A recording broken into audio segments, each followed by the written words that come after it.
time to wake up. After a couple of weeks with the latest Call of Duty, I have now played enough to settle into my annual camo grind, and I feel confident declaring that the multiplayer portion of Black Ops 7 is great.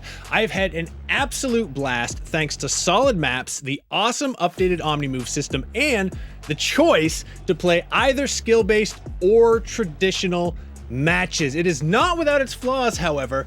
Mid-match levers have been a real problem in the default matchmaking, and while all of the guns feel really good, none of them really stand out for me, but the things I like and some parts I downright love far outweigh the things I don't.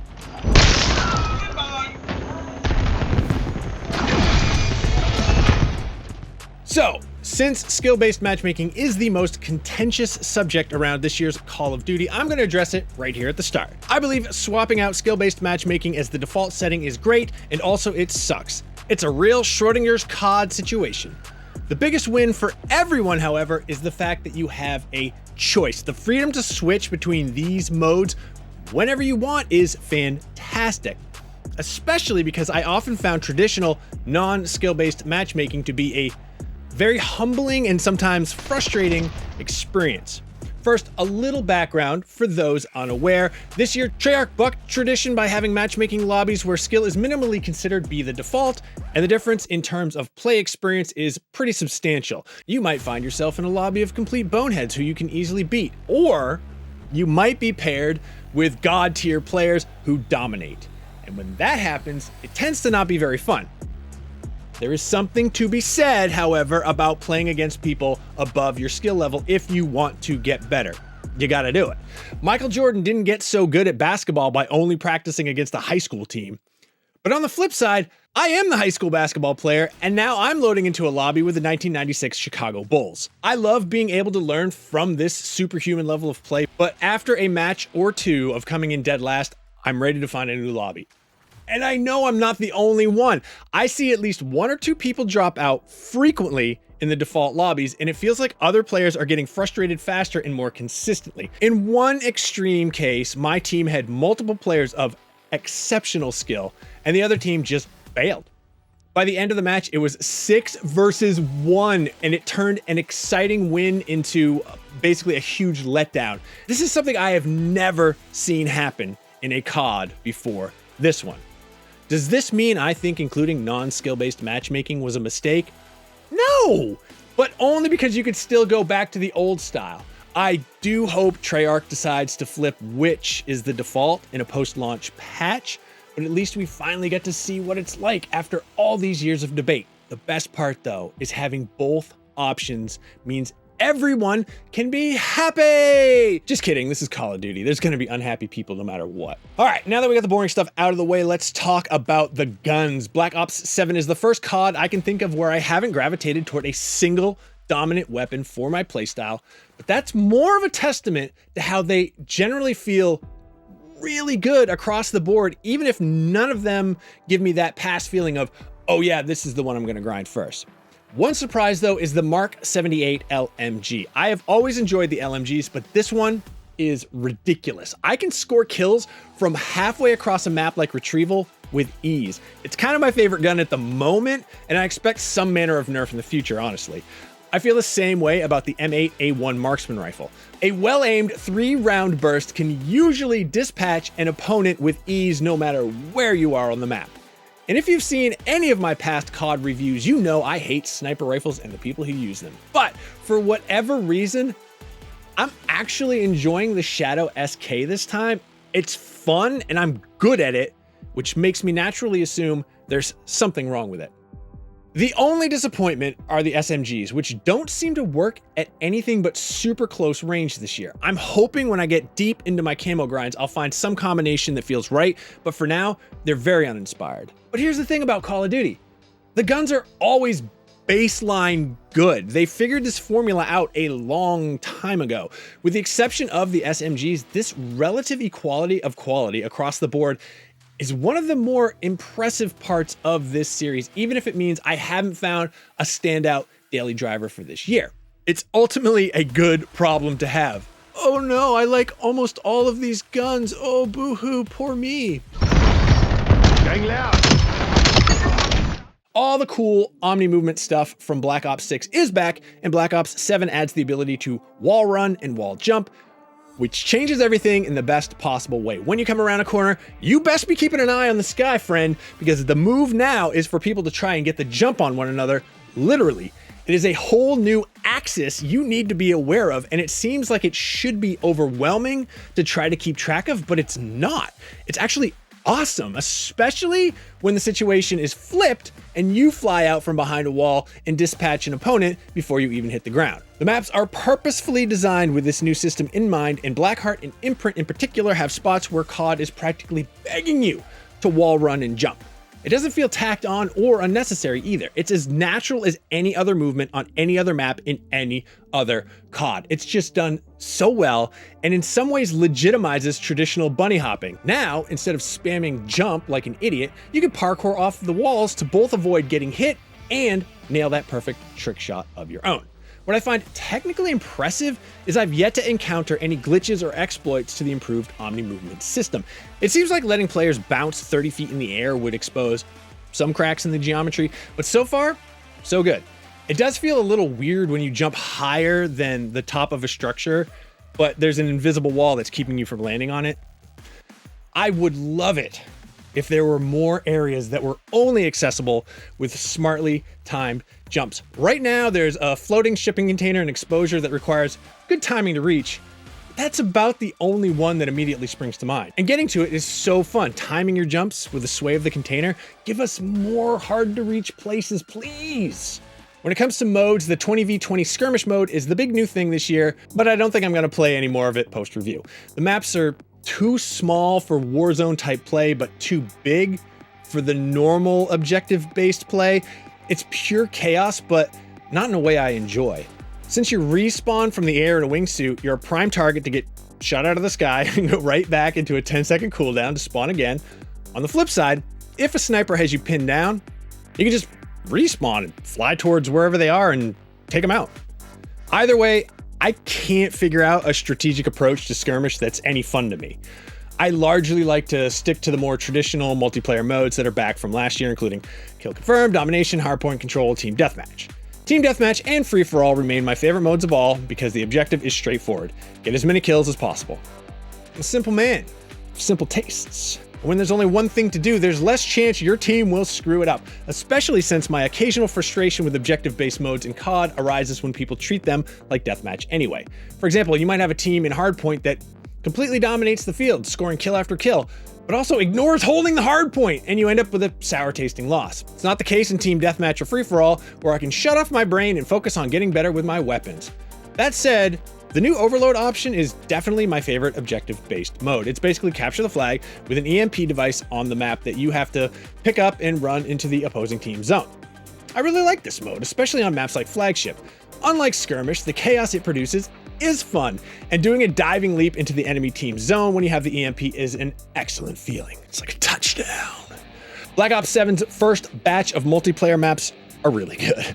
They all do an excellent job showing off the new Omni movement mechanics, with some areas specifically designed to let you run and jump over pits or around corners. I don't think there's a dud in the bunch, so even the ones I didn't really care for much at first, like Scar or Homestead, I warmed up to quite a bit after a few matches. I think my favorite maps are Retrieval and Hijacked. Retrieval is a medium-sized map with a melting glacier on one end, a frozen river on the other, and plenty of structures and different levels in between. I love the winding tunnels of sparkling ice inside the base of the glacier. Meanwhile, Hijacked takes place on a yacht with 2 lanes down either side, a middle area where they all meet, and different levels of boat, both above and below deck. It is a great map to wrap up multi-kills, since you can just kind of post up on one of those lanes and wait for people to come around the corner in a group. At the same time, though, it's a snap to flank those positions, so you can't stay for too long unless you want to get smoked. All the maps are expertly built in that way. There are no annoying sniper nests or hidey holes in them, which means campers have a really hard time spending half the match in one little area. If you stop moving, someone's going to get you because there's nowhere to hide that doesn't have some angle of attack. It kind of boggles my mind to think about the level of expertise required to bring the quality of all the maps to such a consistently high standard like this. That being said, none of them rise too high above the pack, but just like with the guns, That is not a terrible problem to have when I'm having such a good time with all of them. Black Ops 7's multiplayer is a blast. The first crop of maps are excellent, taking into consideration the new wall run and wall jump mechanics, and how that extra dimension of movement adds so much. The weapons are all solid with the exception of the SMGs, and even though none have really captured my imagination, they're fun to use and fun to grind. The choice to play matches against people at your own skill level or to take your chances in the Wild West that is the default mode is the best possible compromise to past complaints about skill-based matchmaking, though I do hope they swap skill-based matchmaking back to the default option at some point. Fewer parts of Call of Duty Black Ops 7 truly stand out above the rest, but the consistent quality across the board this year is really impressive, and the sum of those parts adds up to something great. Executive Reviews editor Tom Marks here with Seth Macy, our reviewer for the Call of Duty Black Ops 7 multiplayer. Seth, if you've seen our recent years of our Call of Duty multiplayer reviews, you've done those for multiple years. You've also done a bunch of other reviews for us. You recently reviewed Ball Pit, you did Octopath Traveler way back when. You know, you jump around, and we love that about you. Well, thank you. But you are a bit of a Call of Duty head, I think. You've been playing the series for many years. You tell me that this is the thing you want to review every year. You really love diving into the multiplayer of Call of Duty. So tell me, like, what's your history with the series and what makes you want to review it as much as you do? Oh, man. Okay, so my first ever Call of Duty was Call of Duty 2. And Okay. that is the game that sold me on getting an Xbox 360. There was a demo kiosk hooked up to a HD TV, which was like, whoa, this is crazy. And I played it for a little bit, and I was like, well, I have to get a 360 now. And I played every Call of Duty up until I think I dropped off. Modern Warfare 2 was like the last one that I played. And then I started up again with Black Ops 4, which was the multiplayer only year. And I don't remember why. I think it was just like, oh, I wonder if Call of Duty's fun still. And yeah, I've been playing it every year with like the same group of friends. The Beef Lords, what up? We just, we have a Discord and we hang out and we grind on camos constantly for the first, 3 months, or the first 3 months after release, and then it kind of falls off a little bit. But yeah, I just like to play Call of Duty. It's fun. Do you have a favorite? What's the one that if you could only play specifically for the multiplayer, if you could only play it for the rest of time, what do you think you'd pick? Dude, that is such a hard question, because I think like my fondest memories were back in the Modern Warfare 2 days on 360 with like a controller, but now I play exclusively on PC, mouse and keyboard. So like the memories are there for Modern Warfare 2, but honestly, this year's might be a strong contender. But yeah, that remains to be seen, like how the rest of the year goes. But so far, I could kind of see myself just sticking with this one. Cool. Yeah, and again, like you said, there's updates to come and changes to be made, and we'll see. Oh yeah, we'll see how Season stuff plays 1, out. Nuketown is out, and everybody's excited about old Nuketown. Talk to me about the like annualized nature of Call of Duty. Is a thing that comes up a lot, right? Because they make one of these pretty much every year. Do you like that structure? Do you like that we get a different setting, a different vibe, slightly different mechanics every year? Or do you sort of just wish that this was patches or seasons in the way that something like Fortnite, not that they're similar overall, but like, would you rather that sort of thing where Fortnite just says, hey, this is the car season, and now they're doing that for a little bit?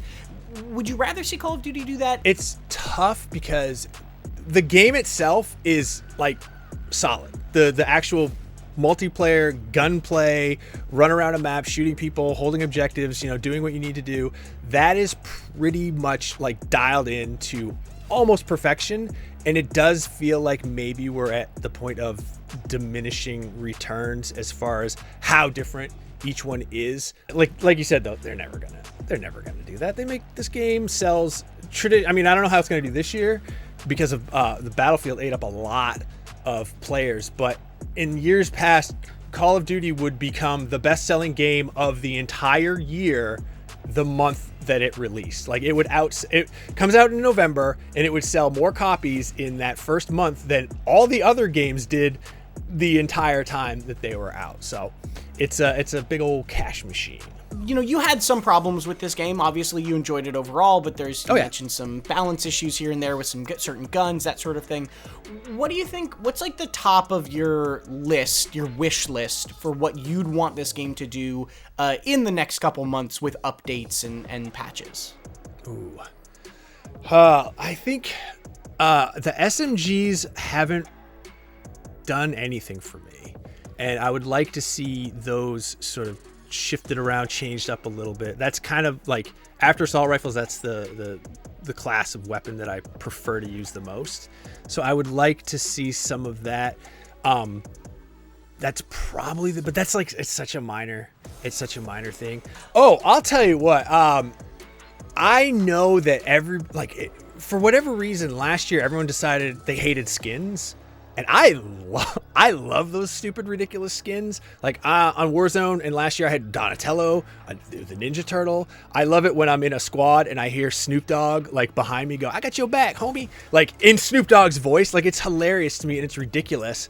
And I love that kind of foolishness, and the absurdity of it is delightful to me. And so, like, yeah, bring the skins back. Like, don't listen to the haters. Like, get your money, get the bag. Well, Seth, thank you so much for chatting with us a little bit more about your Call of Duty tastes, about the review and all that jazz. If you want more from Seth, you can check out his review of Ball Pit, which I mentioned from just a couple weeks ago. And then if you want more of Call of Duty Black Ops 7, we do have our review of the campaign, and we will have our review of Zombies up a little bit early next week. So keep an eye out for that as well. And for everything else, stick with IGN.